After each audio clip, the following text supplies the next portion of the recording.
Hi, this is Edward Troxel. In today's tutorial, we had a request to see how to change some specific parameters on a couple of different effects. And as these show how to change some of these various types of parameters, I thought this would be good to figure out, first of all, how do we find the parameters to change, and then how do we change those parameters. And so first of all, let's look at the project and the effects that we are going to change and see what it is that we're wanting to change.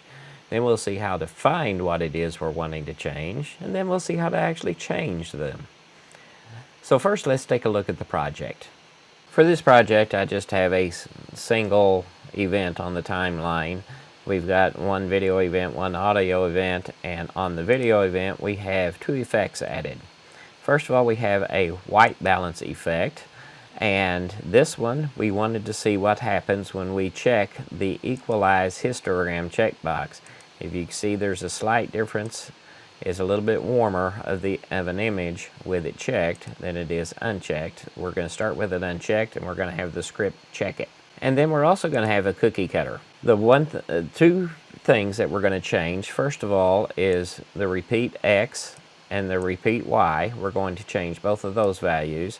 But the other thing we're going to change is this center. So we're going to move it to a different position, and we're going to see how to do that in the script.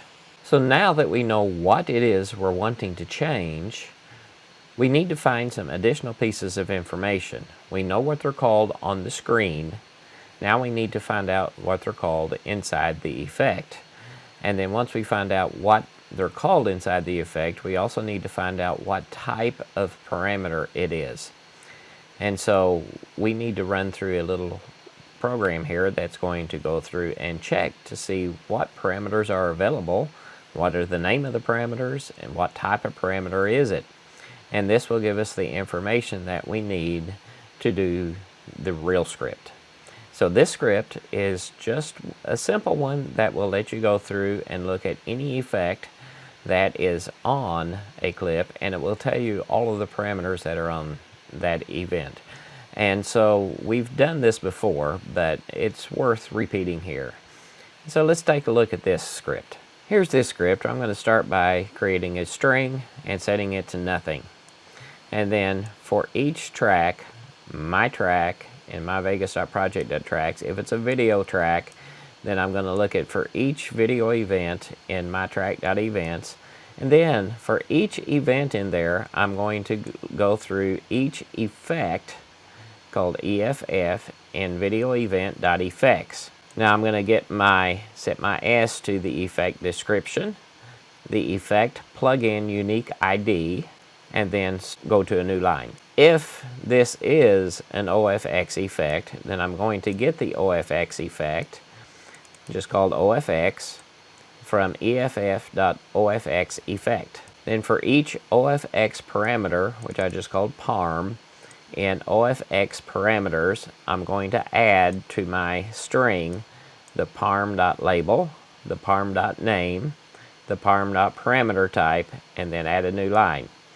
The parm.label is what it is called on the screen. So that's what we see on the screen. So we're looking for repeat X, repeat Y, center, and in the other effect, it was equalize histogram.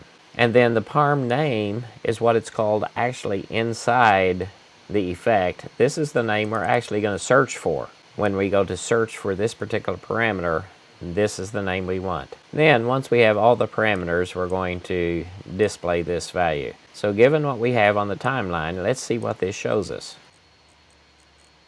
Okay, first of all is the cookie cutter, and it has this great big long name, which is what we're actually going to look for, the svfx.vegascreativesoftware.cookiecutter. And then it has all of these different parameters. The specific ones we're looking for are repeat space X, which internally it's called repeat X with no space, and repeat space Y, which internally is called repeat Y with no space, both of which are type integer. And then the other one we're going to look for is center, which is named center, and it's a double 2D. So we need to write that information down so that we can use that when we go to build our changes into our script.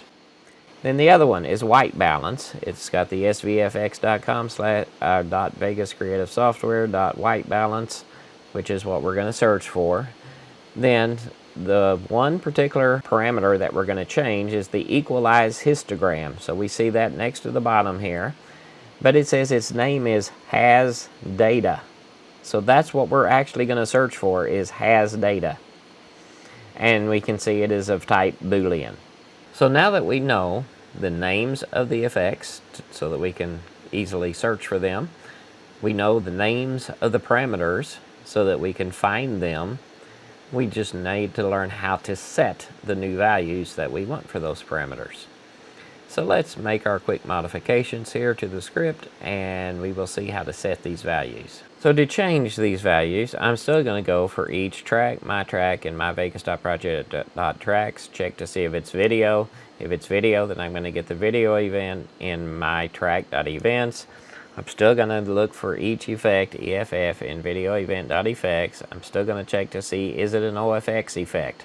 If it is an OFX effect, then I'm going to get the OFX effect, which is called OFX, and set that from EFF.OFX effect. This is basically the same thing we just did when checking to see the parameter names. But next, I'm going to look for these two specific effects and then change these specific values. If my effect.plugin.uniqueID equals the string that we found for the cookie cutter, then I'm going to change the repeat X, repeat Y, and center. So I need an OFX integer parameter since we determined that was an integer. This is my X value. And so I am converting this to an OFX integer parameter. And I'm looking for OFX and then in quote marks repeat X, which is the name of the parameter I'm looking for. After I've got that parameter, I'm just going to set x.value equal to 2. And then I'm going to look for my OFX integer parameter, which is a y. Same thing here, converting it to an OFX integer parameter. And I'm looking for OFX repeat y. Now I'm going to set this y.value equal to 3. I picked two different values here so that we could see that they were indeed changing to different values. Now the next one's a little bit different. I have an OFX double 2D parameter, which is called center. I've got to convert to an OFX double 2D parameter, and I'm going to get that from OFX with the name that I'm looking for is center. Now I can't just change the value directly. I've got to create me an OFX double 2D variable, which is just here, it's called OC. And then I set my OC.x equal to 0.585, my OC.y equal to 0.65, so I'm going to move it over to the right and up a little. And then I set my center.value equal to this new OFX double 2D variable. So it will now get these two new values just from this one variable.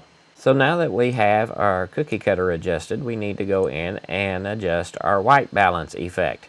So if the effect.plugin.uniqueID equals the white balance effect, then I want to change the equalization histogram checkbox, which is a Boolean parameter. So I have an OFX Boolean parameter called EQ histogram, and I've got to convert to the OFX Boolean parameter from OFX, and remember the name that we found for this is has data. Why the names are so different in this case, where they were so similar up above, I don't know. But that is the name that we have to look for. And then we simply set the EQ histogram.value equal to true. So now let's run it and see what we get. So now here we see, notice the screen has not changed here, but if I go to white balance, you'll see the equalize histogram checkbox is now checked. If I come back to cookie cutter, you'll see that the repeat X is now set to 2, the repeat Y is now set to 3, and our center is now set to 0.585, 0.650. So if I change these back to Here you will see that the center has changed. So changing the parameters really isn't that difficult of a process. First, you have to know what parameter you're changing. And so we run that first part of the script just to see what the internal name was so that we could properly find the proper parameter to change. And once we know the parameter name and the parameter type, then it's a fairly easy process of just changing that parameter. So we just find that parameter name, the internal name, and then knowing what type it is, then we have to create a variable of that type, possibly, like we did with the double 2D. We may have to create a variable of that type to set the various pieces of that type of data, and then we just set the value equal to that new value. So I hope you found this tutorial useful. Let me know what you'd like to see in the future. Like, subscribe, and we'll see you in the next tutorial. Please sign up at www.jettv.com and subscribe on YouTube to get further notifications on when new videos are presented.